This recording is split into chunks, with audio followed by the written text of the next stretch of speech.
you could get it. Oops. Uh-oh, you pushed it. No, no, no. I think Kelly did. Kelly just popped in. Okay. Hello.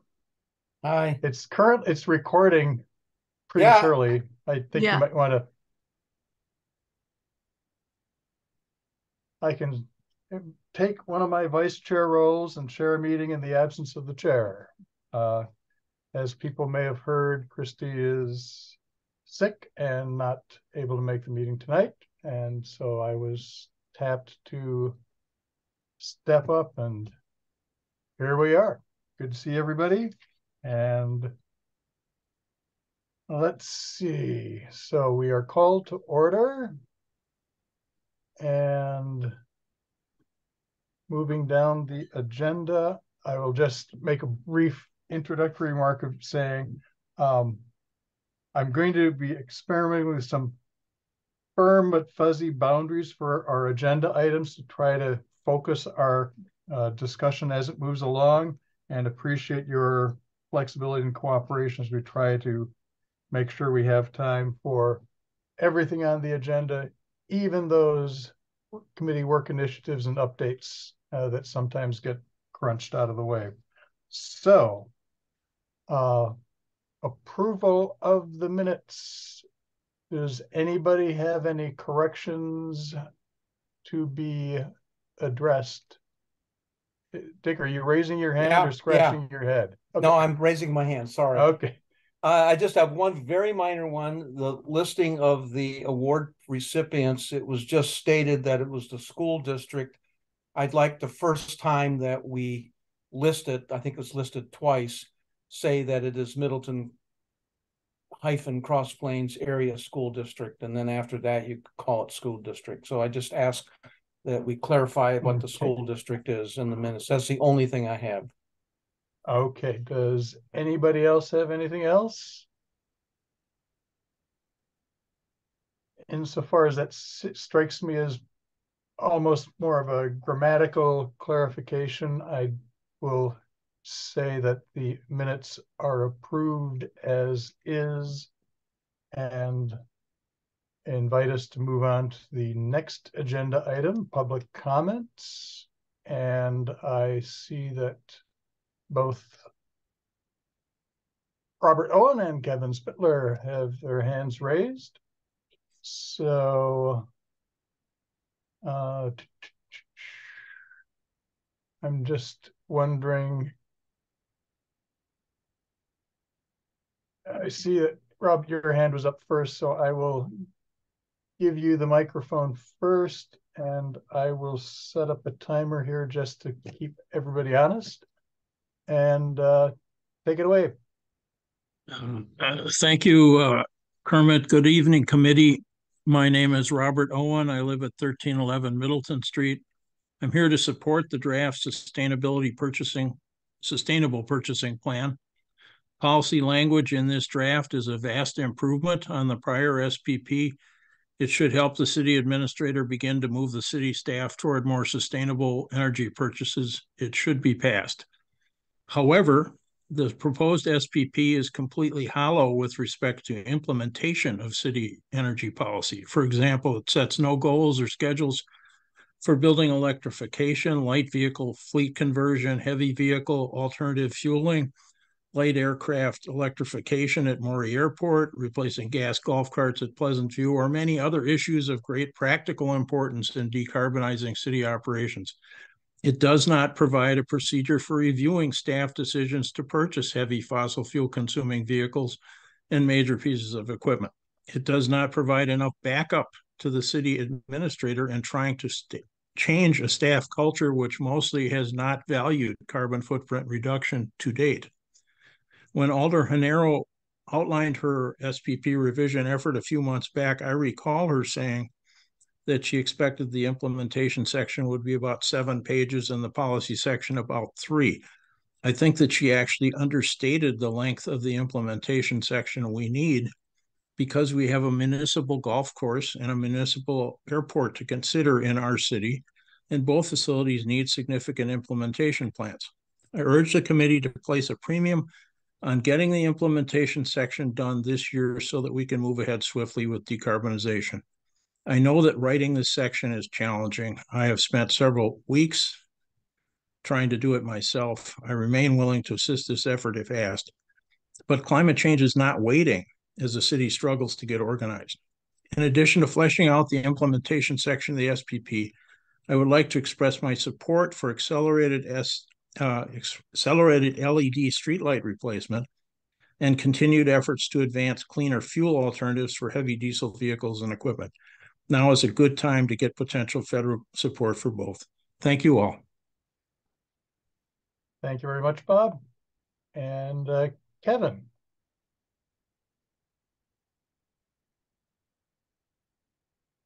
You are muted. Thought I clicked all the right buttons there. Sorry. No problem. I'm Kevin Spittler. I live in Middleton Hills.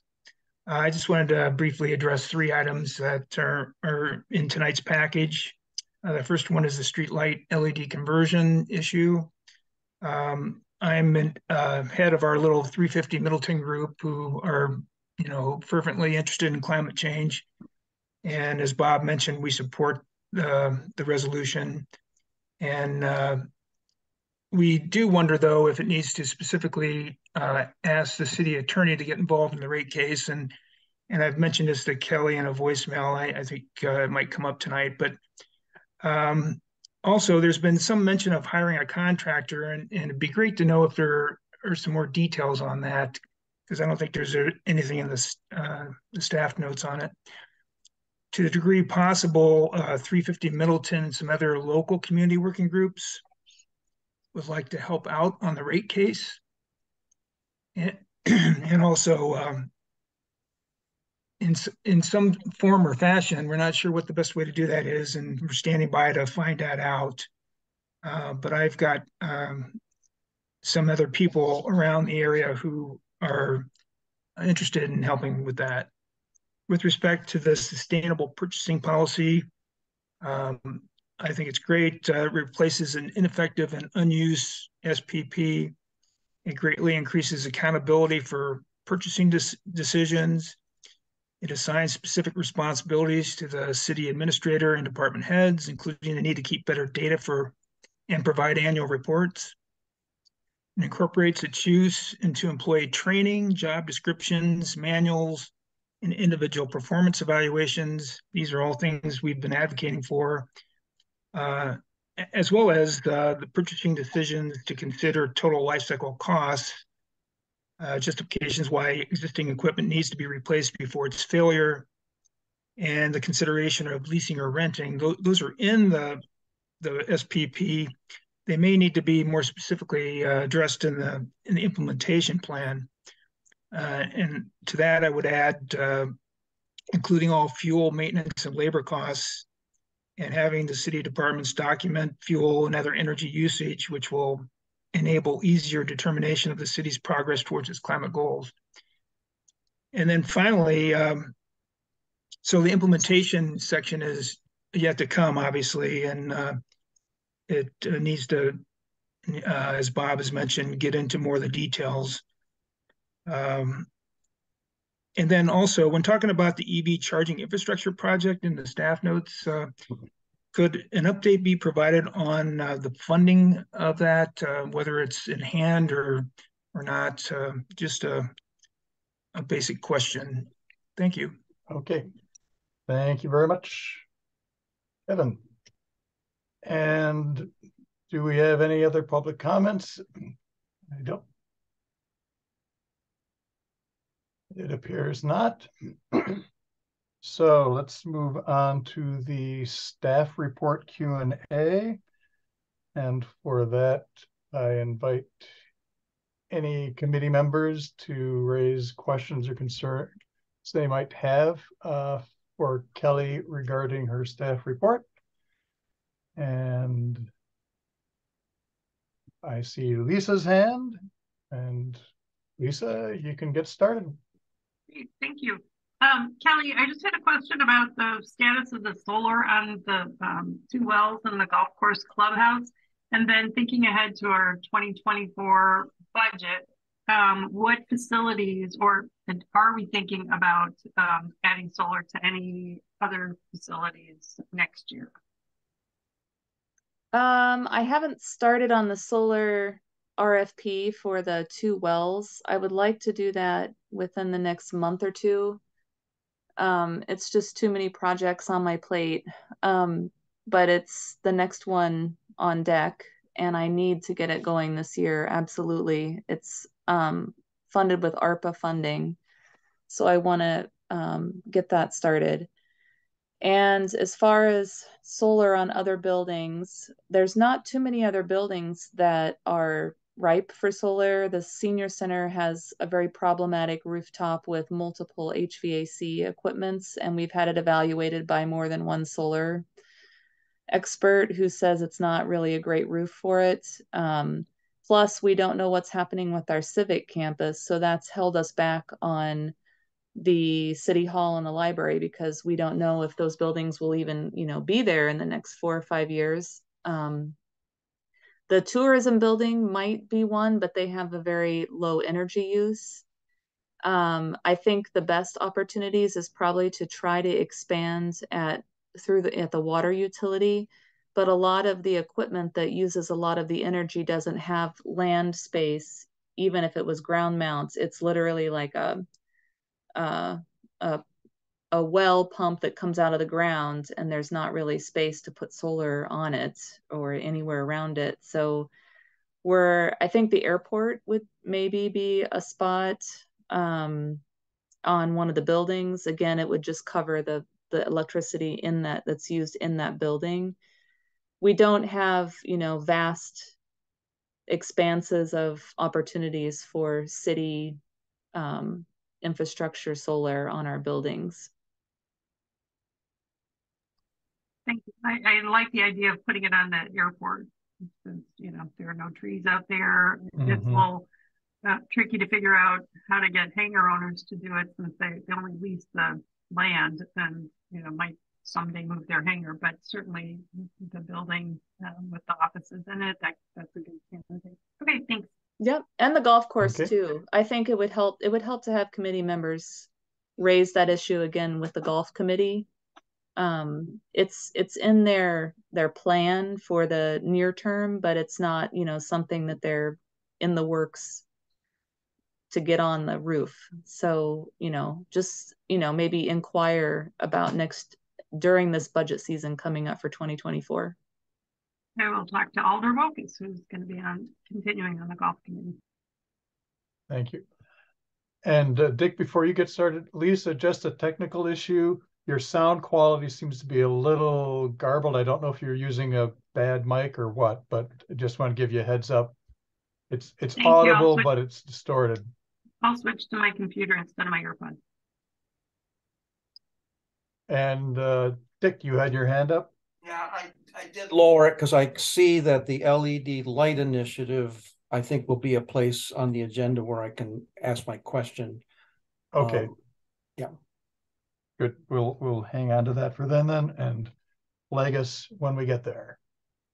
Any other questions or comments to address to Kelly?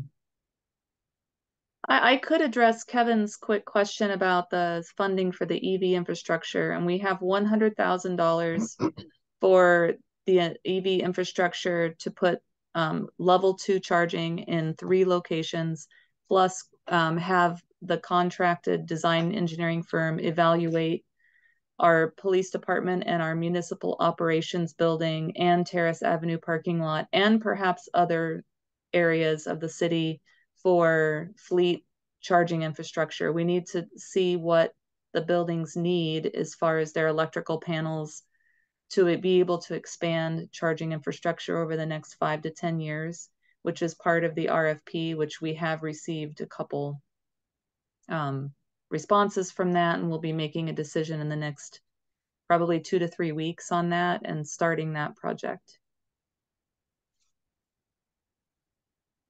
Excellent. Encouraging news.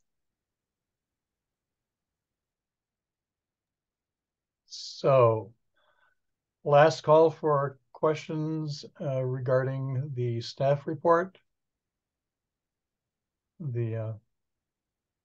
I'll just offer a general comment, as we often do, to express appreciation for all the plates you're spinning, Kelly, and all the balls you're moving down the field. And it's encouraging, even as we are all champing at the bit to see and do more. But thanks. Can I ask a question, Kermit, before you move on? Okay, you just squeezed it in. Go ahead. Okay, yeah. Kelly, you and I have had a conversation in the last week or so about the grant to go into housing units for energy assessments. I'm not sure that I saw that highlighted in the report. Did I or did I not? The LED light bulb initiative, I don't think I talked extensively about that within the Energy Efficiency Navigator. So, okay, so you're calling the Energy Efficiency Navigator where they go in and this is where you could possibly do energy efficiency upgrades or even the solar installations. Right. So that is covered in that. And you were telling me there were 4 units that you have identified, right? So far, we're hoping for many more, but those are the ones that have already had assessments and reports. Okay, thank you. Yeah, item 5 on the staff report goes into some length on that.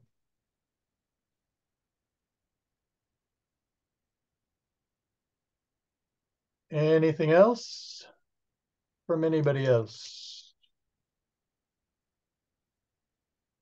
If not, thanks again, everybody. And let's move on to item number 4, which is the No Mow May resolution.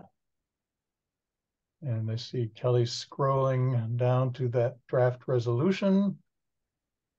And what I'm wanting to attempt to suggest as we consider the approval items on our agenda is that we frame our questions and comments in terms of, are there any deficiencies in the proposed document that would prevent you from voting to approve it? And if so, then let's engage those in discussion. I think with all of these, we've had previous discussions, either previous years or with previous meetings. And so I think we've covered a lot of ground leading up to this point. So again, questions or concerns related to your ability to approve the proposal, in this case, the No Mow May resolution, and I see Lisa's hand. So thanks. I just want to mention this is now resolution 2023-23. And since this is on the agenda for approval, I'm going to make a motion to approve, and I would welcome a second so that we can discuss. I'll second. Thank you. Kelsey, that was your second? Yes. Thank you, Kelsey. And I helped to draft this year's resolution. Kelly shared last year's, and I updated it, condensed it a little, took out references to the research from Appleton, because there was a paper done by 2 Lawrence, I think it was 2 Lawrence professors, or a Lawrence professor and a Lawrence student, I'm not sure which. And that paper was withdrawn because the research was not up to snuff. However, there's so much, I mean, we didn't base our decision to have No Mow May last year on what Appleton was doing or on their research. There are ample reasons to do it. I tried to make that clear in the text that's in the resolution. And I cited the meta-analyses that have been done that show how reducing mowing frequency really benefits good species and harms bad species. So I see this as a good thing to continue. We did not build in this as a permanent change. I think giving it another year, maybe in 2024, we can revisit it. maybe we can get some UW students to do some research and see if there is a documentable difference. But I think this is a good resolution. I recalled as I was doing the research that last year we approved it and then had to come back at the next council meeting to make it clear that we weren't just talking about people's lawns, we were also talking about the public terraces. So that's covered in this one, and we hopefully won't have to come back and revisit it. Okay, thank you. Dick, you appear to have a question or comment. Actually, okay, you scrolled down where I can't see the title, but that's okay. I think you've made the case here that the bigger issue of biodiversity and habitat provided for pollinators is really important. And this is a resolution just to have a proclamation that May will be a no mow month. But I'm wondering from our committee's point of view, not that I'm going to question voting for this, but from our committee's point of view, this is an issue maybe Scott Harrington would have a comment on, that we should be looking at promoting more pollinator habitat that would expand out beyond just what this particular resolution is. Because all in the whereas is you made the case we need to do more in that. As a point, Kermit, I would appreciate it, Kermit, if you wouldn't just keep chopping in me. Let me get my says out, okay. Then I'm done. Okay, thank you. I'm merely making a point of order that we are discussing the resolution and not an addition. You're proposing what sounds like an additional agenda item, which I think is worthy of pursuit, but is not noticed per se in the agenda. And so I'm just wanting to exercise some caution in that regard. I acknowledge that it's a good issue and I share your concern. I'm going to suggest that we make that as a agenda item for a future meeting to really dig into it. And in terms of the approval question before us, are there any, you've said you're fine with it. Anybody else have questions or concerns regarding the approval of the resolution?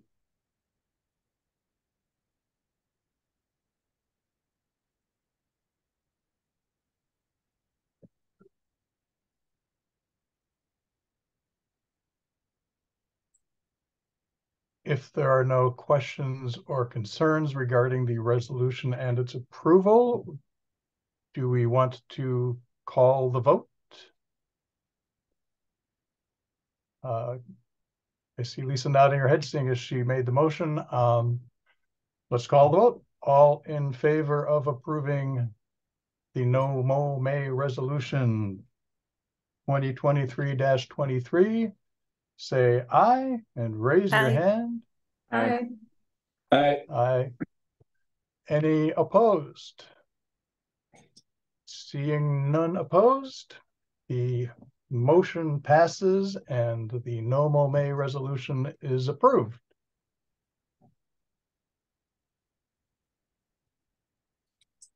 Thank you, everybody.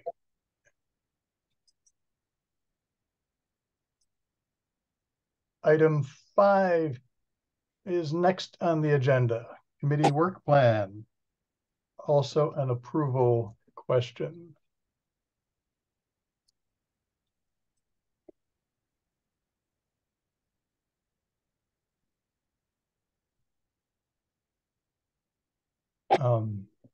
Here again, I actually think following the model we set for the No Mow May would be appropriate. Would anybody care to make a motion to approve? And then we will continue with discussion before the vote.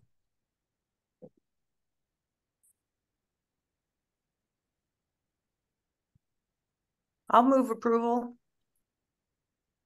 Thank you. And do we have a second?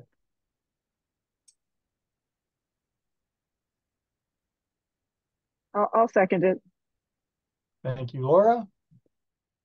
We have a motion to approve and a second. Discussion. And again, any deficiencies in this proposal, this document that would prevent you from voting to approve that we need to discuss? Lisa. Thank you. I think this is a good and accurate listing of the items we've discussed recently at meetings. I do think it's important for the work plan to cross-reference the sustainable city plan, since that was the impetus for writing the work plan is that in our sustainable city plan, we say this is the list of potential things we're going to be working on over a 3-year period, and each year we'll do a 1-year work plan. So I think it's important to especially note that the sustainable purchasing policy and implementation plan, the NOMO-MAY, sustainable building guidelines, which look like they're included twice. I'm not sure if that's intentional, like different aspects of that. The FALCA tool and biodiesel, energy tracking, streetlight resolution, and the LED bulb exchange in conjunction with the Energy Efficiency Navigator program. Those are all definitely cited somewhere in the Sustainable City Plan. So I think it would be good on the final version of this to group those together and make it clear that we are, through this work plan, following up on the items in the Sustainable City Plan. The school composter may or may not be something that we could try to link to the action to start a citywide composting program. I mean, it's composting, it's in the city, so maybe that's something that can be put there. I note that there's one about committee members showing up at city council meetings to express support for various things, and I would just encourage everyone to reach out to their alders or show up at the meeting tomorrow to encourage them to approve the sustainable purchasing policy and the resolution we're going to be talking about next. And then finally, I'll just mention, kind of picking up on what Dick was saying, spreading the word about the need for biodiversity. We do have, in addition to the energy section, which is the focus, trying to get that milestone for the 100% renewable energy policy. We also have a greenhouse gas section where we talk about things like, trying to reduce greenhouse gas emissions by encouraging native landscaping. And I think the idea of maybe the Parks Department not mowing as frequently as they currently do, that's a good thing for the parks folks to consider.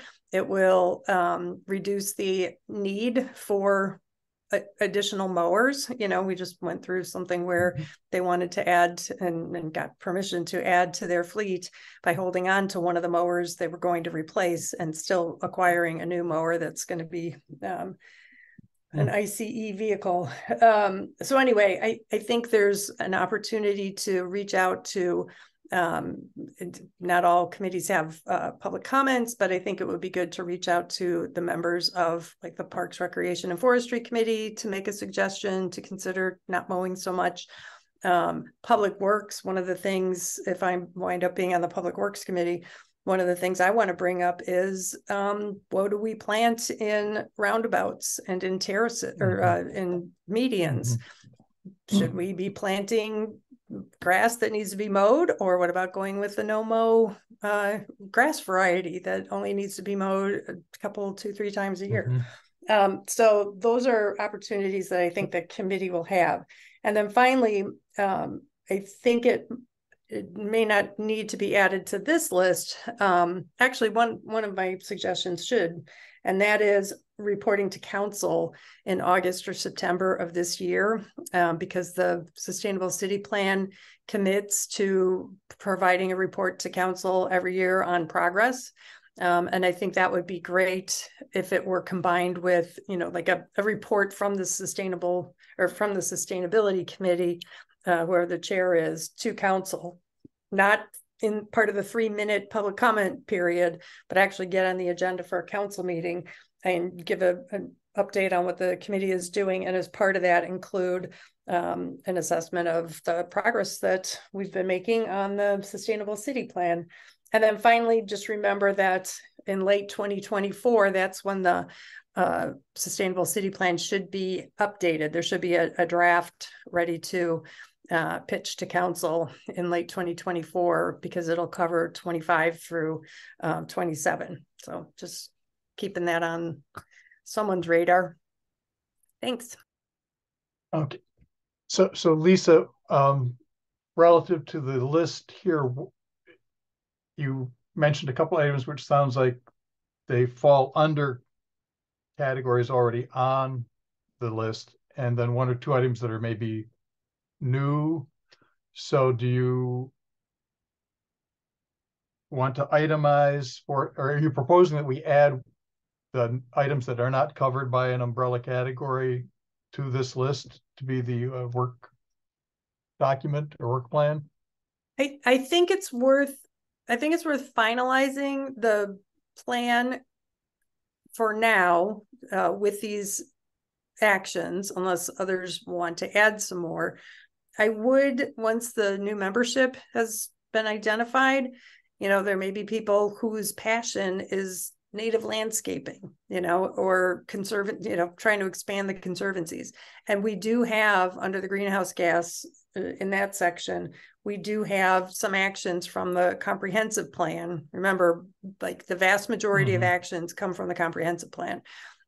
So if I were to make any suggestions, it would be suggestions for things to add. It would be to take a look at that greenhouse gas section and see if either of the, there's like a resilient landscapes initiative, things like that. And it's probably already too late for this growing season to do something like the resilient landscapes, but that doesn't mean we can't start preparing later in the second half of this year so that in 2024, we can really be on top of that and get that going. Okay. Dick, I see your hand. Thank you. Well, this to me reads not, I don't see it as a plan. I see it as Sustainable Committee work activities and priorities for 2023. It's a bullet list. Some of them have dates and people that might work on it. Some are just ideas of things. So I have a little trouble calling it our work plan because I don't feel like it meets the standards of some of the plans that we've been promoting. So I guess I'm making a friendly amendment to change it to work activities and priorities. It's 2023 Sustainable Committee work activities and priorities, rather than calling it a plan. Is Lisa open to that as a friendly amendment?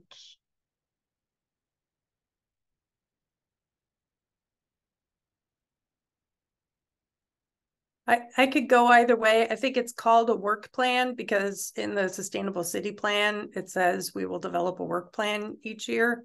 I guess my preference, Dick, would be to have this list turned into what you would consider a work plan.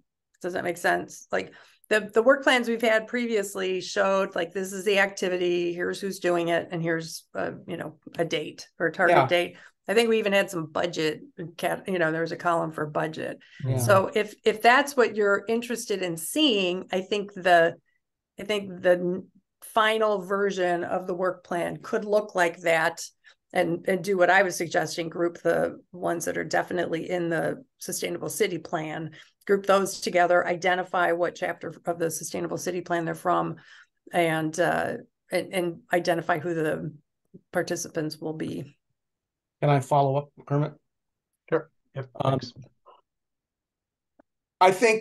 I know when you were chair, you really promoting that, and we did some work on these things. It feels like if we're going to have a formal plan, that we ought to be doing this late in the season of 2022 if we're going to do it for a 2023 plan. Because I feel like that the plan, as you've identified and would like Lisa, has a little more structure to it.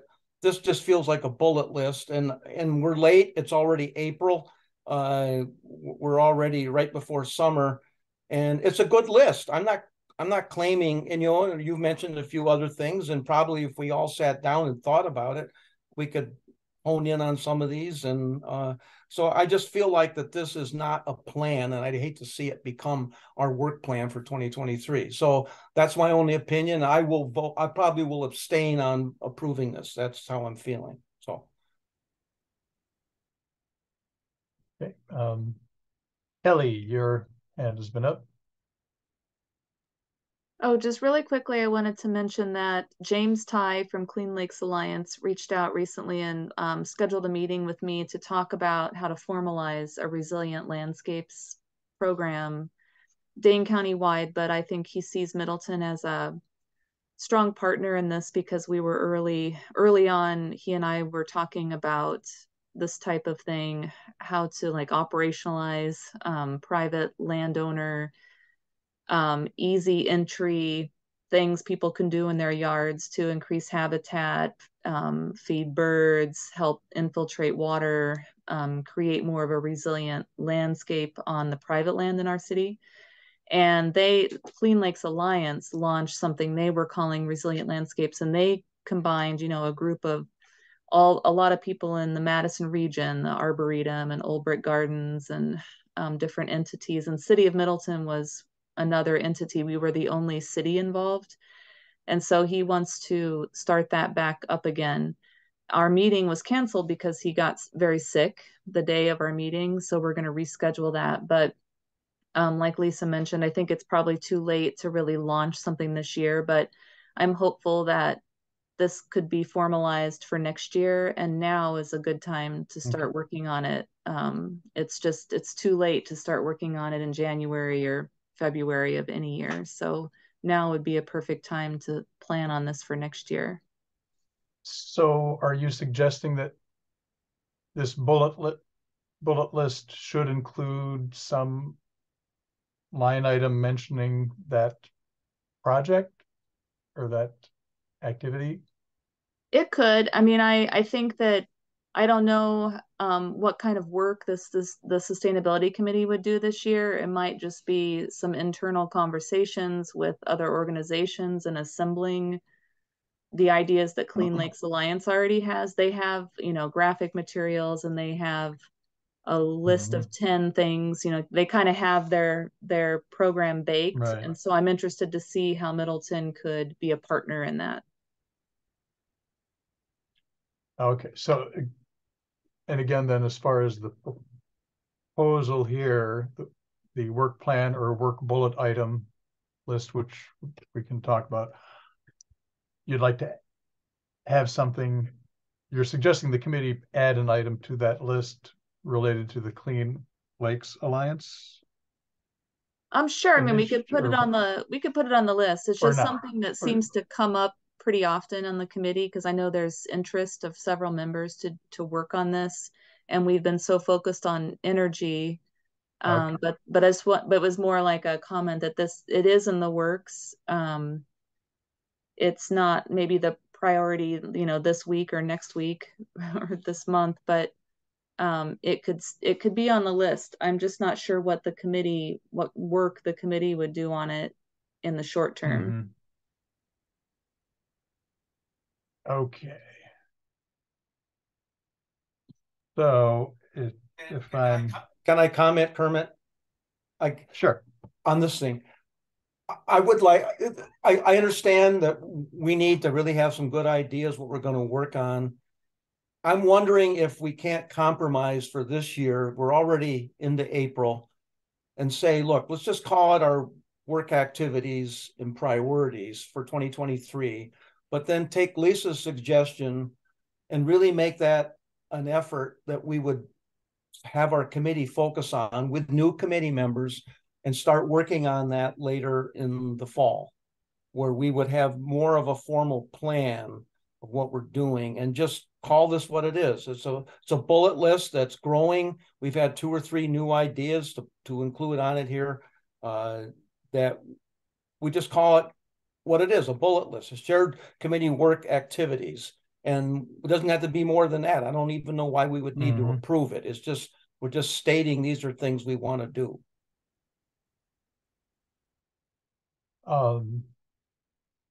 And Kelly, are you back up, or is your hand just lingering? Okay, thanks. So, oh, Lisa? Yeah, I just shared in the chat the last, what I would consider a work plan, the last work plan we had, which was from February of last year, and it only runs through May of 2022, because that's when the new terms were going to begin for, new members. We're going to have a new chair. That to me is what a work plan could look like. It's, organized into chunks.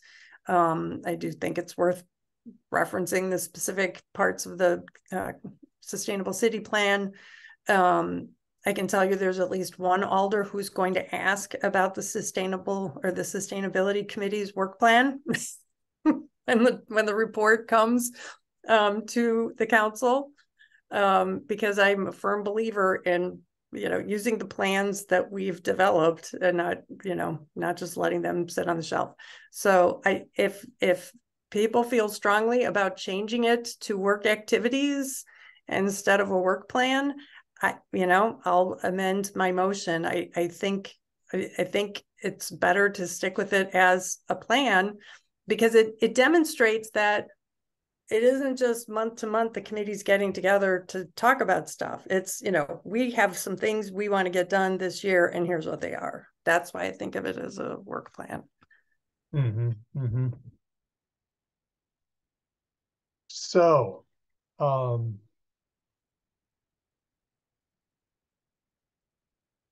where's the parliamentarian? I'm wondering, given the discussion thus far, whether, well, actually, I think we just need to close out the motion that, Lisa, you made, given the discussion, and one last call. Any other comments that anybody else wants to make on the matter of approving this document as a work plan for 2023? Well, I made a friendly amendment. If there's no second, then that dies. So, yeah, thank you. And so far, there's been no second on that, and so it seems like that's dying. And again, anybody, if there are no other questions, we're going to call the motion to a vote. Okay. All those in favor of the motion approving this document as the 2023 Sustainability Committee Work Plan, say aye and raise your hands. Aye.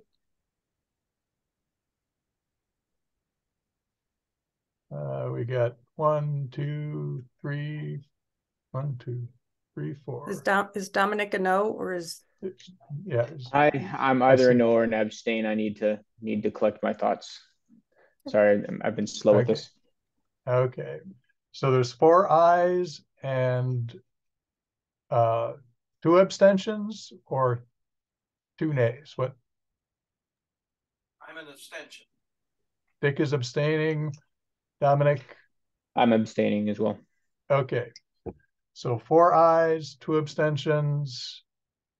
By my understanding, the motion carries and the document is approved as a work plan. And I guess why would it carry if we need when we need to have a majority of the committee, or is it just a majority of the quorum? We have a quorum. The quorum is able to make decisions by vote of the majority. Okay.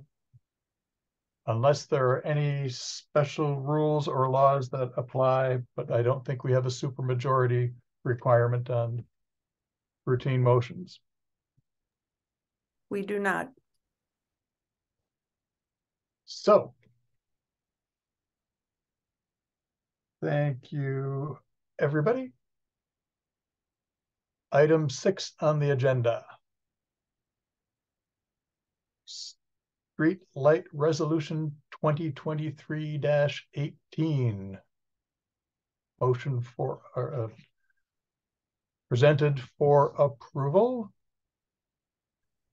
And again, we'll try to focus our discussion comments on issues that would prevent you from voting to approve. And let's see, Lisa, were you also central to this? I move to approve. I'll second that. Okay, Dick, I think that was you. Your microphone was off or something. I move to approve. Okay. Motion to approve resolution 2023-18 for approval by city council. And Lisa, you seconded. And let's have our discussion. Questions, comments, or concerns related to your willingness or ability to vote to approve this resolution?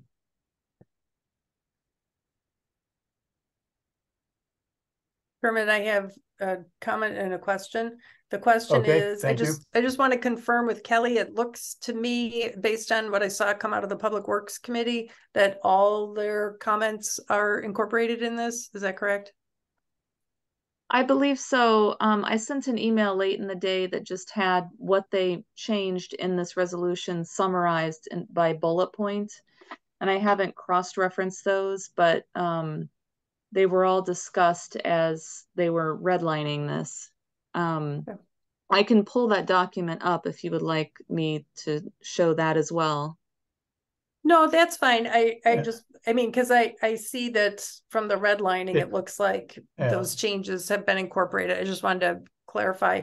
And my comment then is I'd like to see this put on the May 2nd council agenda.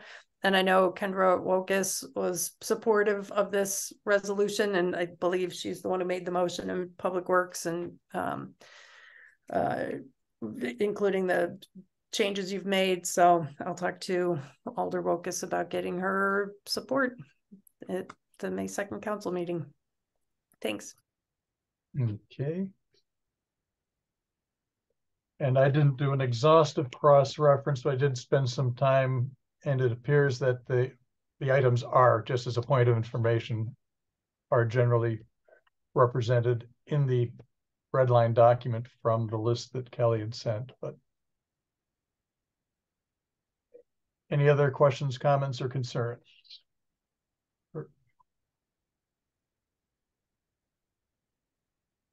Yeah, I had raised my hand, and that was sorry, Dick.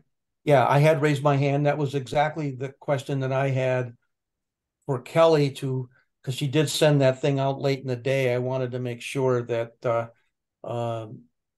that the things that she sent out were incorporated, and my reading of it was that they seem to be, but so you're confirming that they are in there. That's the only thing that we need to make sure of. Mm-hmm. So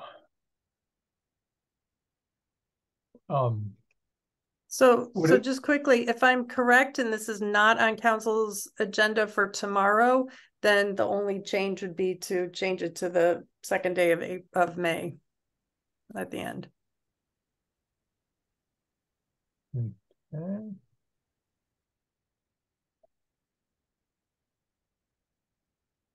And in terms of our committee approving it for approval by city council,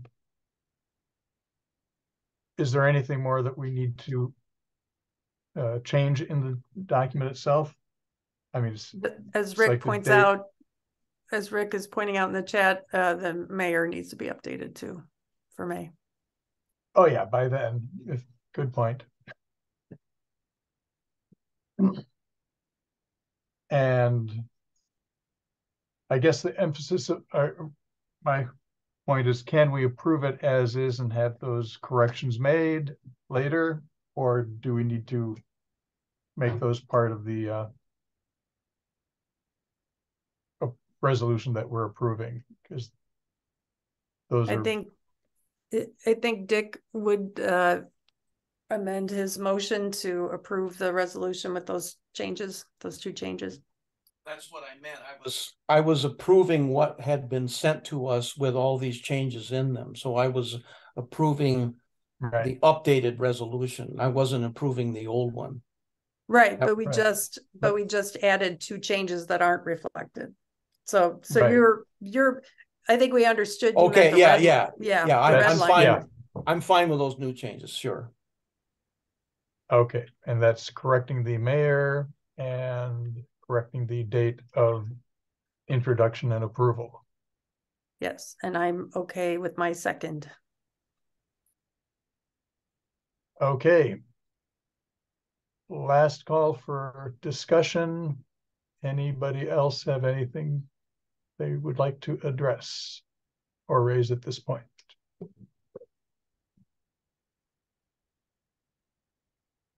All right, then we will call the motion to a vote. All those in favor of approving resolution 2023-18 for a recommendation to city council to approve with the changes noted in our discussion, say aye and raise your hand. Aye. Aye. Any opposed? Then that is carried by a unanimous vote. Motion approved. Thank you again, everybody. Let's see.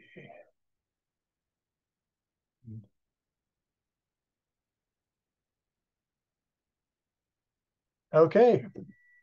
So we've approved NOMO May resolution, committee work plan, and streetlight resolution. We are now up to committee work initiatives and updates.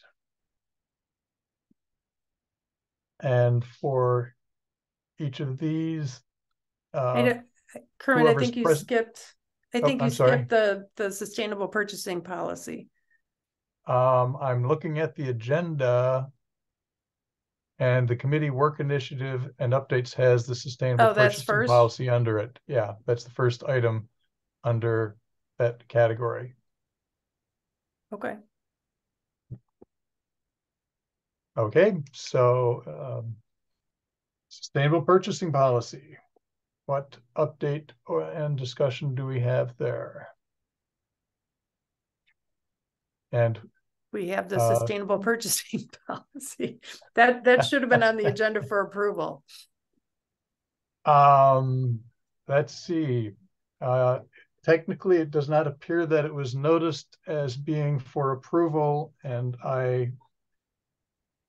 based on my understanding of open meeting requirements, would seem to make it ineligible for approval at this meeting. It can be discussed, but I don't believe we could approve it, and I don't know. Really? Anybody else who's I defer to anybody who's parliamentarianish enough to question that, but that's my take on the situation. Yeah, I would have to agree with you. However, what I will say is, even without the committee's formal approval, I'm going to move approval tomorrow at the council meeting, because I think it's very important that the current council is the one that approves it, since 5 of the members were on council in December of 2021, right, when they directed us to update the sustainable purchasing policy. So I will make it clear that this was approved in the policy itself was approved in concept, but the resolution accompanying it had not been seen by the committee, and we did not have an opportunity to discuss and approve today, but we're going forward. Right. So yes, so as a city council member, you can choose to do that, and however, yeah, I don't think we can vote to approve. If we want to have any additional formal discussion to just express our agreement as individuals on the committee, I think that would be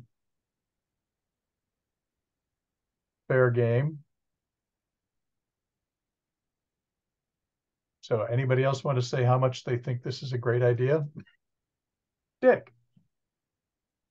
I guess I'm surprised if it's on the agenda. It feels like I've been on this committee now for 5 years, and it feels like if something's on the agenda, because we can discuss it, and that we have decided that we want to approve this.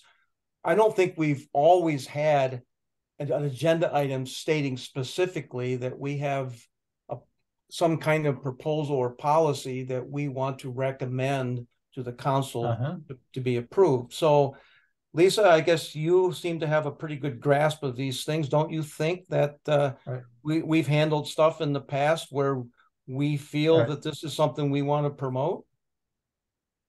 I get what you're saying, Dick. I think if we go look at the agenda for the meeting, if it weren't for the fact that we had 3 items on there specifically saying approval, right? Like if we didn't have anything on there saying approval, I would agree with you. But since we definitely had 3 items listed as being for approval, this one should have been also for approval. I don't think it's not a catastrophe. Because the committee has already seen the policy document and approved it at our meeting in March.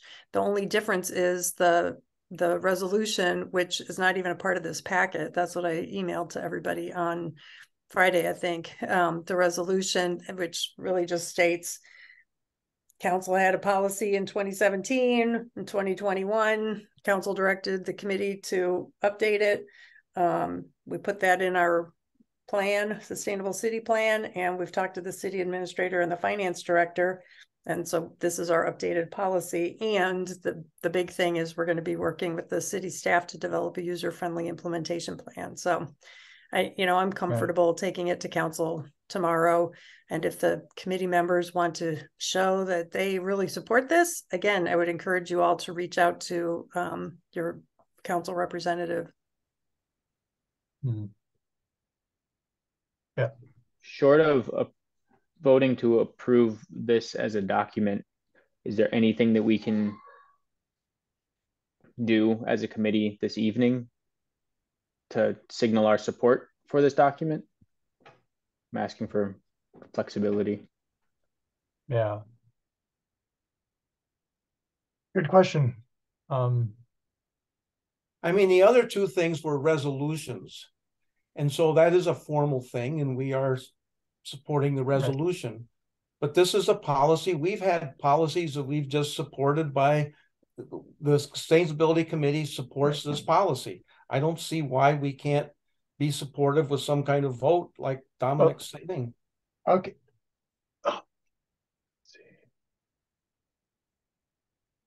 I think you raise an interesting distinction, Dick.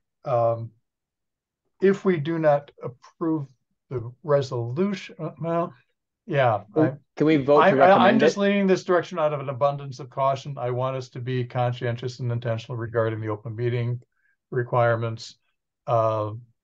Lisa seems to share my caution, and we're trying to find a way to navigate this.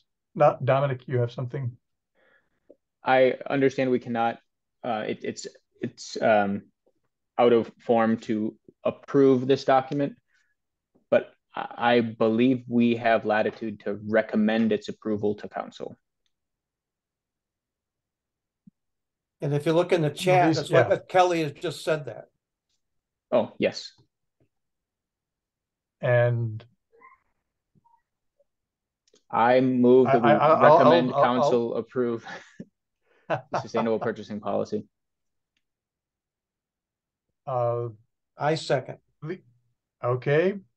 Parliamentary discussion before we get into the issue. Lisa, how's that sound to you? I'm comfortable with that. It hasn't been approved by the Sustainability Committee. It's being recommended. It already was approved in concept last month. Right. And Laura, I see your points about the capitalization, but this isn't going to change before tomorrow. This is how council has it. This is how it's going to, we can change it when it comes out. Yeah. So let's see, Dominic, you made the motion, Dick, you seconded, and we're not recommending the resolution, but we are recommending the policy, which we've been involved in preparing. Exactly. That's the way to, So we're recommending the policy, but we have no resolution. So, okay. Any further discussion? If not, we will call the motion to a vote. And all in favor, aye? Aye. Raise your Aye. hand. Aye. And any opposed? Let's see, 1, 2, 3, 4. Okay, 5 in favor, and Scott, I didn't see or hear, so that was I also. Okay, so that's all 6 present committee members. Okay. Thank you all. We navigated that parliamentary crisis. Thanks for everybody's creative input.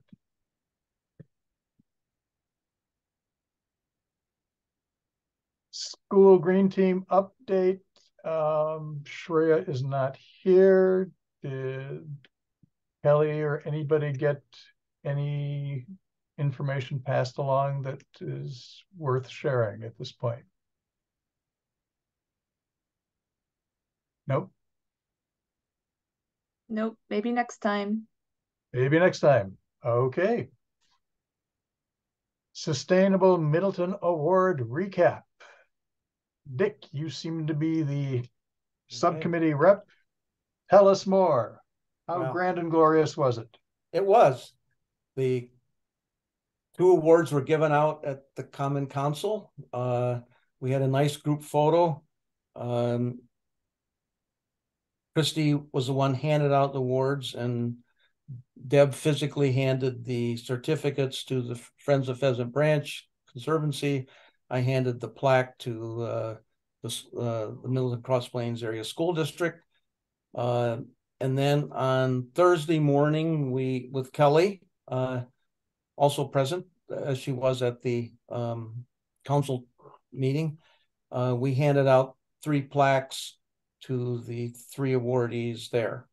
And they got to talk a little bit about their businesses. So I think it was a learning experience, and we realized what we want to say, and maybe missed opportunities. The only thing I would say, we missed an opportunity of probably prodding the chamber members to look at themselves and see if maybe they couldn't do something to receive awards. But it all went very well.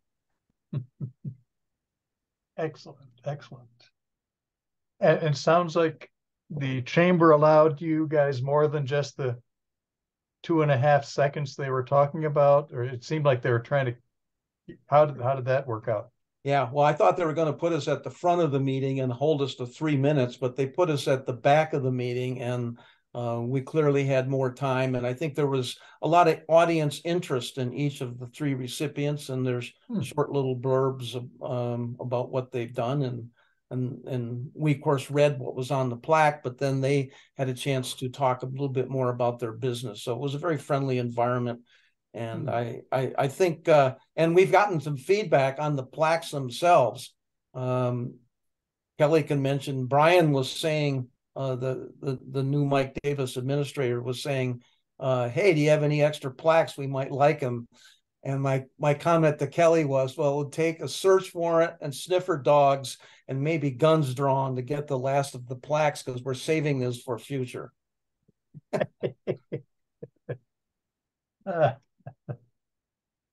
Well, excellent. Sounds like it was well received and stimulated some positive discussion in the chamber. So that's promising.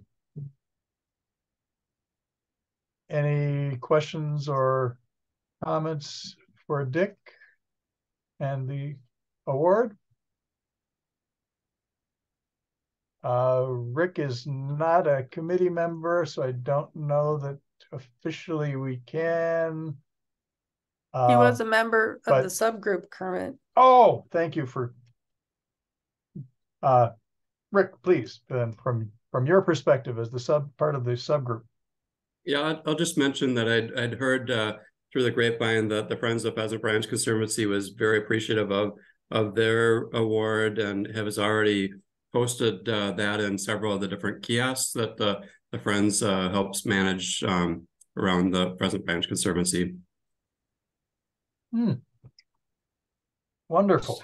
Instead of giving them a plaque, they wanted the certificates, so I had printed out enough for all their different kiosks, and they now have 7 kiosks. So they've got individual certificates, which I think they're laminating to put in the kiosk. So if you go to anywhere to access the conservancy, you should see their certificate. Excellent. Which also includes our name and logo, right? On this. We are listed in the bottom right corner as the award was given out by the Middleton Sustainability Committee. It's signed by Mayor Gurdeep Brar. It was official on March 20th. That was our meeting that we approved the awards, and it lists all the accomplishments that the Friends have done some amazing things. So it was really nice to give them an award this year. And the fact that it'll be seen by so many people coming into this, and we have the print of that particular award. And if those awards in the kiosks happen to fade, Rick, just being on the board, we could print off some other copies of the same award that we gave out. I think that would be fine.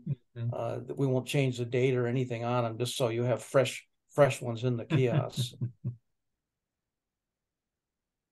Okay, wonderful.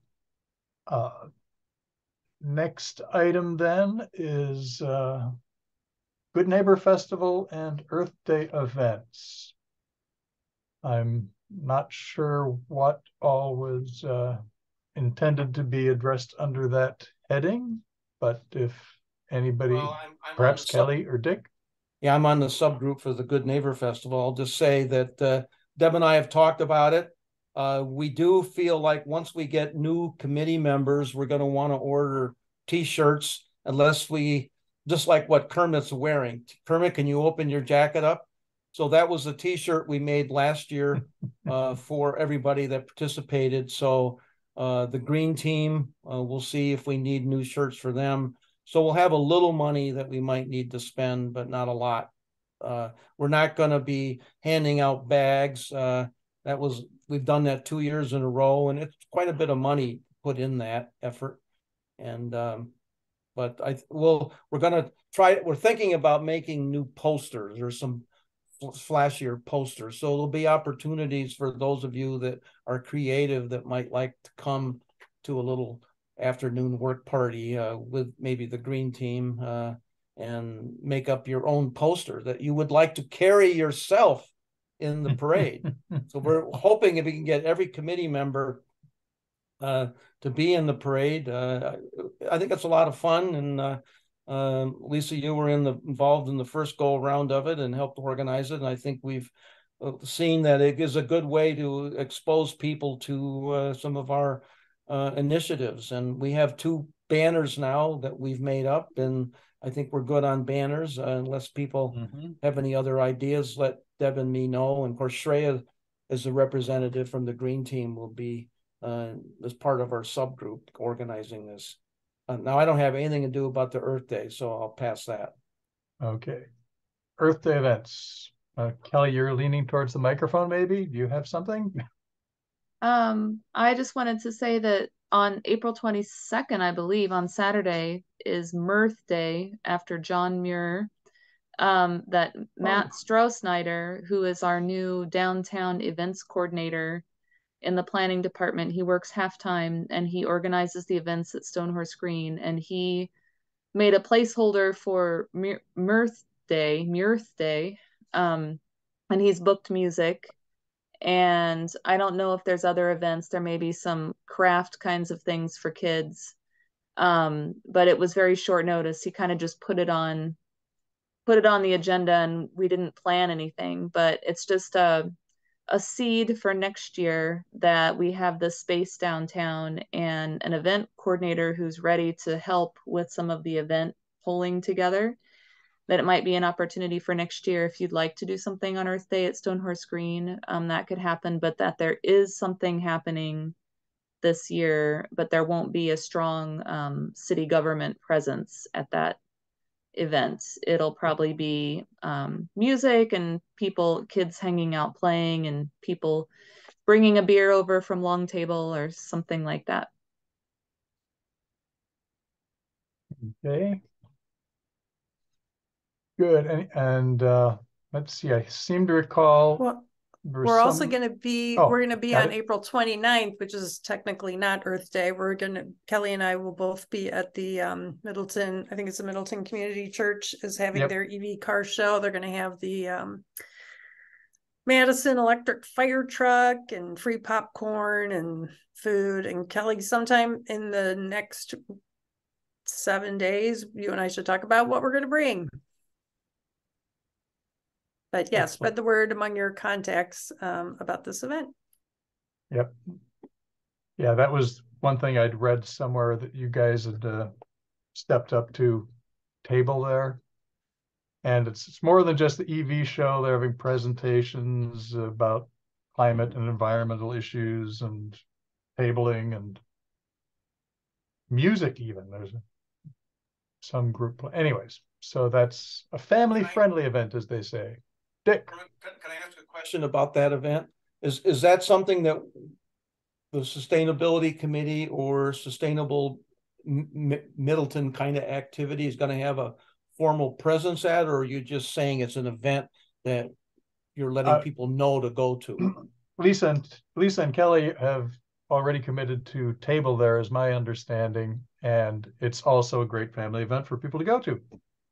Well, I guess my question is, I don't know how many bags we have left. I'm guessing 150. If, you know, the intent was, if there are events that we are tabling or being a part of and you wanted some bags, and Kelly has them in a box stored in your storeroom. The intent is not to give any out at the parade. So a celebration type of event or something that you're tabling, if you want bags, and I would say then you would have some of those to take. Okay. Something for your list already. I think that's a good idea. And I think it would be a good idea to hold 9 bags for when the committee reports to the council, and have those on the council seats for the mayor and all council members to just, again, underscore it's all of us who have to be involved. Yep. Good idea. So don't give all of them away at the event on the 29th, I guess is the any other Earth Day events? I'll just put in a plug for the Nelson Institute Earth Day, which is happening Tuesday and Wednesday, roughly half days each day. You can find information online, and I don't know. I think there's some other things out there, but I don't have at my fingertips. So anybody else have anything else related to Earth Day? Scott put something in the chat. Scott, would you like to mention that? Yeah, just National Arbor Day is the last Friday of the month, April 28th. And I've done a few tree planting ceremonies sometimes, or where I bring the tree, and if there's a particular location or somewhere where that could be done, be happy to donate a tree for that. So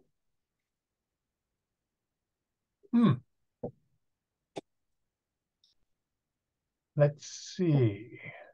That could be an interesting work or activity to pull together. Do we have bandwidth and volunteers to run with that in any way? What do people think? Kelly, what about reaching out to Mark Wagner and seeing where we need a tree? If there's, or, you know, Kylie, talking to them and see where might they want to have a tree planted? And is Mark Wagner the person who's coordinating the He does the Stone Conservancy. Horse? No, No, Conservancy. Oh, yeah. okay. But he was Right. promoted, wasn't he? Right, but he's still like he staffs the Conservancy Lands Committee. Kylie staffs, Okay, she's the got it. director Oh, okay. of Parks, Recreation, and Forestry Lands. But I'm sure somewhere in the city we need a tree, and so that would be, I think it would be great to accept Scott's donation. Yeah, I can reach out to Mark. And always, if there's any public lands things on public lands, it'll have to be coordinated with the public lands department. I don't have any authority to make any decisions on tree plantings or anything that has to do with public lands or parks. I wonder, maybe with Shreya and at the high school, possibly. Oh, yeah, that's Maybe a good idea too. Yeah. So Scott, do you feel able or comfortable running with that idea and following up with Kelly and Shreya and Yeah. Mark, if that's Yep. okay? Just don't forget to throw our name or logo somewhere in the publicity or the event. Yeah. It'd be a Anything? $20 fee for that. Okay, No, no problem. Okay, moving on, biodiesel / fleet. Dominic, you, I think, are our lead guru and committee member in that area. So any updates, questions, comments you want to share with us? Well, regarding the biodiesel effort, we're still, slowly plucking away at scoping a pilot program with Optimus to upfit existing diesel assets to burn biodiesel. We had a good meeting with representatives from the city of Madison. I tagged along with our fleet manager, our operations manager, Brad Hopwood, and the lead mechanic, Brian Gebhard. And I think they walked out of that meeting with a lot of their concerns addressed. The two biggest concerns that I see as outstanding remain the existing warranty on the diesel engine. We haven't received a black and white confirmation from Cummins that the upfitting with an Optimus system would not affect our warranty. They're very lawyerly around their responses. Optimus does have their own kind of insurance program that extends to each asset that is upfit. So I think that one is perhaps addressable. It's just going to have to be something that we move forward with eyes wide open. The second big concern, it's not really a concern, it's just another logistics item, is fueling. The city of Madison is installing a underground biodiesel fueling station at South High Point Road. We had initially hoped that was something we could share access to or fuel up and pay Madison for, but that appears to be a little further away than we had initially hoped. So that might not be viable. We'll have to find some other way. Currently, the city of Madison themselves just has effectively a semi-trailer that they store indoors full of biodiesel to keep it warm, so it's warm enough to have a low viscosity and be usable. So there are workaround solutions that I think could support a pilot program. It will be an expensive program, so we need grant funding, of course. But before we pursue grant funding, we want to make sure that it is something that we would be comfortable pursuing. And I think we're making progress there, albeit slowly. So that's biodiesel. I'm happy to entertain any questions on that. or yield any comments. Regarding the Falca tool itself, I myself do not have an update on that. As far as I'm aware, Kelly is still working with other municipalities and evaluating that tool and potentially looking for third parties to cast their approval or their extend credibility regarding the algorithms and the model itself. Okay. And anything further in terms of fleet decarbonization, electrification, any of those other aspects that I know have been part of conversations? So, I mean, Kelly gave an update in her staff report regarding electric charging infrastructure. Mm-hmm. That's kind of the tip of the spear. Until we charge them, it's difficult to pound on the table too loudly to put them in the shop. But we continue to push. I'm sure it's April now. They'll begin pulling together their list of requests for next budget year shortly. At least, if yes, last year is an indication, we're heading towards that time of the year. So we'll touch base with Brad and make sure we lean on him to ensure that the Falca tool is used, that we're pursuing electric vehicles where possible, hybrid vehicles where not. Okay. And Kelly, did you have anything to add? No, just that they're having, there's long wait times now for EVs that they are looking at, and they have ordered one, but there's no production or there's no date where they don't know when they'll get it. They know it will be months and months away. So that's kind of going to be an ongoing issue for a while. And then with the IRA rebate money for EVs, there's a deadline coming up soon where they're limiting the types of cars that will qualify for that rebate, and it's fairly narrow, short list. So I just want to be realistic and have everyone know that even if we do look at certain EVs, the rebates may not be there if they're outside of a very short list right now, because I think the government's trying to do a huge market shift transition where they're making the stipulations for these rebates be based on, American made and materials that are either produced here or mined here or put together here. And so right now that's limited as manufacturing comes online. So it does push the market, but that means there's a lag time to making it happen on the ground in communities.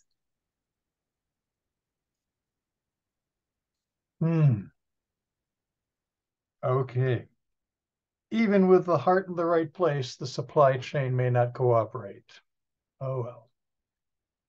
Thank you both. Thanks everybody. I will move us on to the Middleton Recycling Center updates and paper shredding. And there again, I'm not sure who is on deck to fill us in if anybody is present with that ability, but I am. I'll just say one quick update. I'm putting this on the initiatives and updates because there's oftentimes recycling center updates that Brad and other people in other departments would like me to pass on about that. So I'm just putting it on there. There may not be updates, but every few months. There's one update that the operations department is considering changing the recycling hours from Wednesday evenings to Friday afternoons. And that's something they've heard from users that they would like, and they've had not very much activity on Wednesday evenings, and they think there might be more people who would use it on Friday afternoon. So they're taking that item to the Public Works Committee for approval at the next Public Works Committee meeting. So it may change the hours of the recycling center. And that's all the updates I'll have for that now. okay. I have something I'd like to add to that, and that's about the paper shredding. So tomorrow council's going to be considering a new contract with Pelletieri for 10 years. And I'm putting in the chat some text with regard to paper shredding events. And so you see, we have to give them 8 weeks advance notice. They'll do a free shredding event every year. It has to be scheduled during the afternoon or early evening of a weekday in a non-winter month. So something to keep in mind. So Lisa, just to clarify, you're saying the contract will include that provision, or you're asking for that provision to be included? Nope, it's in there. It's in there already. Okay. Yep. And so we could initiate one of those events from the Sustainability Committee. Cool. Okay. Just on that question, the paper shredding, I mean, are we committed as a sustainability committee to help that, or is that a public works, or just part of the function of the recycling center? How is that being viewed, Kelly and Lisa? Good question. Well, I have it on my list of things to bring up tomorrow that I absolutely think Public Works should take the lead on doing that. It's fine if members of the Sustainability Committee want to help out, but I really think Public Works needs to take the lead. Yep. I think they know that. I think they felt like the sustainability has pulled away from the recycling center with comments about not wanting to be involved in the paper shredding, which is fine. I will commit staff time to helping with that. They have a very limited staff. They just have 10 hours a week from a couple of basically volunteers. So, and it's something that residents ask for more than anything else in the city. So even if, no matter what the committee thinks or I think about the efficacy, sustainability wise, it is actually an entry point for sustainability for a lot of people in a mindset way. So, and I know that the operations department really supports doing it, and they get a lot of calls as well. So they're going to go ahead with it. I might help them to, schedule the date, and then it's really not much of a heavy lift. It's an afternoon or 3 hours of standing out there and talking to folks. You get to really talk to people. And, in a similar vein, there's the clean sweep that we did last spring or late spring, I think it was. Is there it's kind of in the same purview of services that we do for the community. Is there any more talk about another one of those? I think the county found that it was too expensive. They were shocked at the price as well. And so we tried to spread the price around amongst several community groups and agencies, and it was still very expensive. So I don't think they're pursuing that this year, but I think other cities are doing it. I know Sun Prairie runs their own clean sweep event. And Fitchburg usually does one, but we don't have anything scheduled. I'm wondering which of these events that residents of Middleton could go to. I know last year I had a lot of paint that I was able to get rid of there, and I was glad to have it. So I'm just wondering if they're held somewhere else, if Middleton doesn't sponsor it, are we able to go to theirs or not? Not usually, but well, actually, yes, you're right. I think when they do those events, it's for all Dane County residents. So I don't think it's limited. That's why I think they said, be careful how much you advertise it, because you'll have so many people from out of your own community coming in just from a traffic, sense. You have to think about the traffic. But you might check on Fitchburg's site to see if they have one scheduled, but I think those are great. I think there's a real connection people make between this stuff goes down the drain and into our waterways and into our lakes, and this is keeping it out of the lakes. It's a kind of another light bulb in your brain that goes off, we really have to think about all these different materials and where they go. Yeah.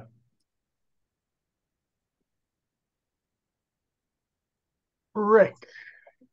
Yeah, just on the, so Clean Sweep is available, at the the Dane County Clean Sweep facility. One of the things that the satellite events have been encouraging people to at least be aware that main facility is open and the hours that main facility is open. So, you know, Fitchburg had done that a couple of years ago. Obviously, Middleton did it recently. We were trying to get a similar one to be in Verona. Verona declined. So I don't know that there's a scheduled event for this year yet. You know, certainly the main thing is any of the things that were able to be taken to that satellite event, you can take to the Dane County Clean Sweep, you know, and there's even more hours available there. You know, same cost for Dane County residents that the satellite event generally had. So, you know, obviously it's nice to minimize the transportation costs, but it's also important just to make sure that everybody's aware that they can take those same things to the main location. Thanks for that reminder and confirmation. I was thinking to myself, I thought Dane County had its own clean sweep program. Did that go away? And it's good to hear it's still around. Okay. LED light initiative is the next item on the work initiatives and updates. Anybody? Well, I'll speak on it, but I guess Kelly, you and I had this conversation a week ago, last week, about how we have light bulbs stored at the recycling center, and the intent is that we would work with your energy initiatives in low-income housing. So maybe you could give the committee an update of how this could move forward, because I'm going to refresh my memory of what we talked about at the same time. Well, I think it'd be helpful to have a conversation with John Viner, has done the assessments in the buildings, has a relationship with the building owners now, and will send them a report. There's going to be multiple times, or at least one or two more times, where they're going to be in the building. And so I think coordinating when they're in the building with the light bulbs would be the best. That's not coming up in the next 2 or 3 weeks. You know, they need to still get the contractors on board to do the work once they've made a decision on what work they're going to do with the building owner in those units. So it's not too late or anything like that. But I think we'll need to sit down with Elevate, who are coordinating the work in the buildings, to decide when is the best entry point. I think one thing that the committee could think about, or Dick, you and Deb, is any kind of small write-up, if you want to include any small, like 1 paragraph, very simple write-up of, you know, what the bulbs are for, what they do. You know, it could be something adapted from what Maya did for the flyer a couple years ago. Okay, because when I talked with you, I think it was last Monday morning, a week ago, you said you were going to be meeting with Elevate that afternoon, and you would discuss with them how we could piggyback our own light bulb initiative, because basically we were going to need to contact the renters and find out what their needs are, and certainly we need to let them know what our inventory is and what we can provide. So when I talked with Deb about it after my discussion with you, we indicated, well, we should probably figure out how we can disperse the bulbs efficiently to low-income housing, because that was the original intent of buying the light bulbs. And then once we get to a point where we feel we don't have any more opportunities or avenues to disperse them, then we would take them to mom. I think, Lisa, you've been a fan of that, and I think that worked out well. But we wanted to give priority to these low-income housing units. So if you're needing Deb and me to write up some 1 or 2 paragraphs about what we're trying to do with it, so that you can disseminate it to the people that are going into the units, can we have this week to do that, or do you need it sooner than that? No, not anytime really that soon. I think it'd be good. I would prefer if you and Deb would speak with John Viner or the project team to talk more about the strategy of how to do the outreach rather than just trying to contact the renters may not be the best approach. It may be better to approach it through the building owner. Just send me the contact information by Okay. emails, and when Deb gets back from the Netherlands, we'll work on this. Okay. So it sounds like there is a plan with some good next steps for getting more LED lights out. Any questions for Dick or Kelly on that?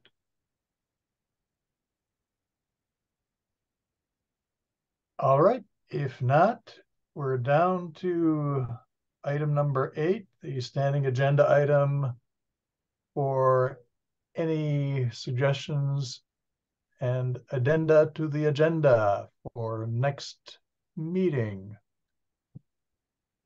Dick, see your hand? Yeah. On the Kiwanis breakfast last Saturday morning, I had an interesting conversation with the then president, now president, Brian, and I got to go to an email to remember his last name, Brian Morstadt, and he's the director of the Meridian Laboratory in Middleton.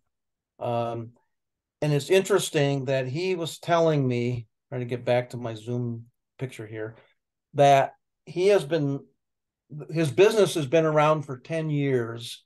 They started out as the first building in the research park, Middleton Research Park, and they've expanded now to 4 or 5 buildings. I'm not exactly clear on that number.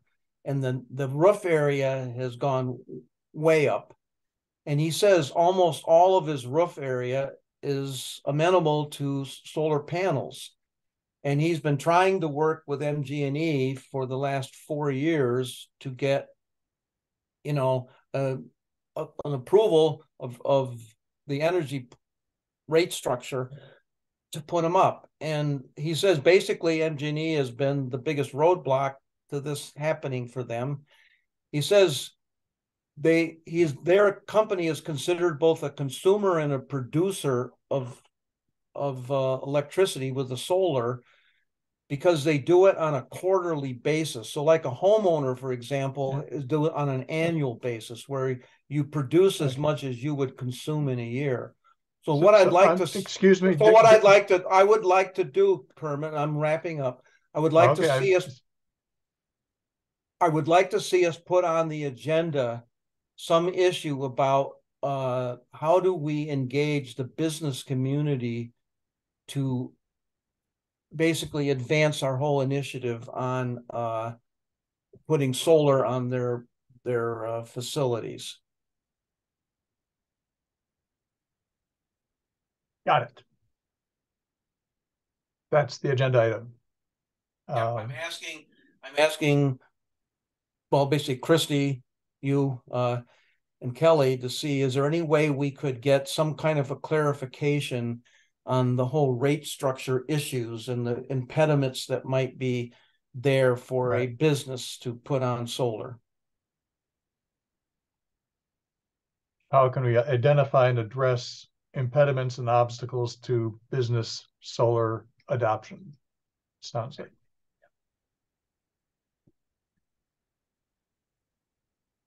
Sounds worthy. Lisa. I'll let Dominic go first. Okay, Dominic.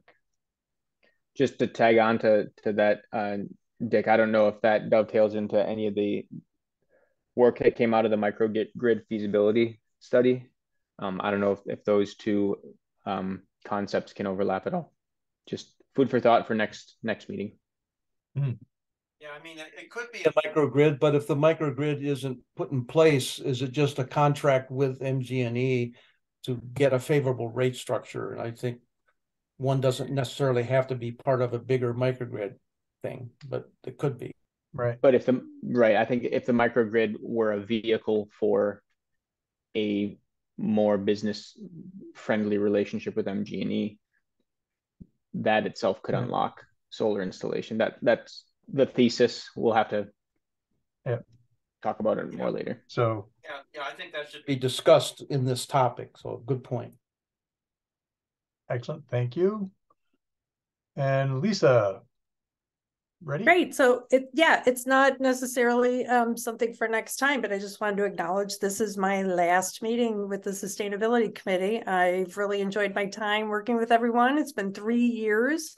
And I'm moving on to other committees, possibly including Public Works and the Plan Commission. So I hope to have a chance to make a difference there.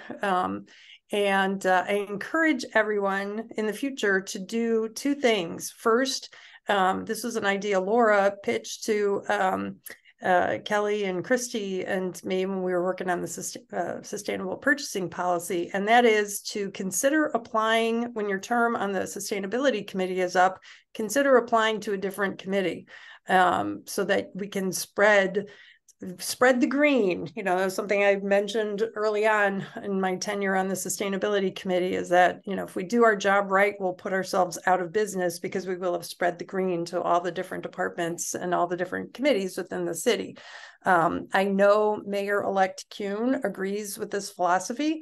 And so I just encourage everyone to think about Public Works, Parks, Recreation, and Forestry, Conservancy Lands, Ped Bike and Transit, the golf course. You know, we talked about how the golf course has carts and equipment they use.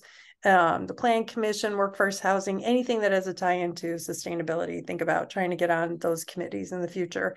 And then second, you know, elections for council take place every April, and it's always the even numbered districts and even numbered years, odd districts and odd numbered years. So the most effective way to make a difference is to make sure the votes are there on council, even if it means that you have to be the person casting that vote. So think about it. Well, you've set a wonderful example in that regard, Lisa. And it's a sobering example as well. It's a lot of work, a lot of time. I appreciate how you've dug in. And I appreciate how you've been a key part of the committee. And I regret seeing you move on, but you're only following your own advice, and your advice makes sense. So any other agenda items that people would like to suggest we put on the hopper for future meetings?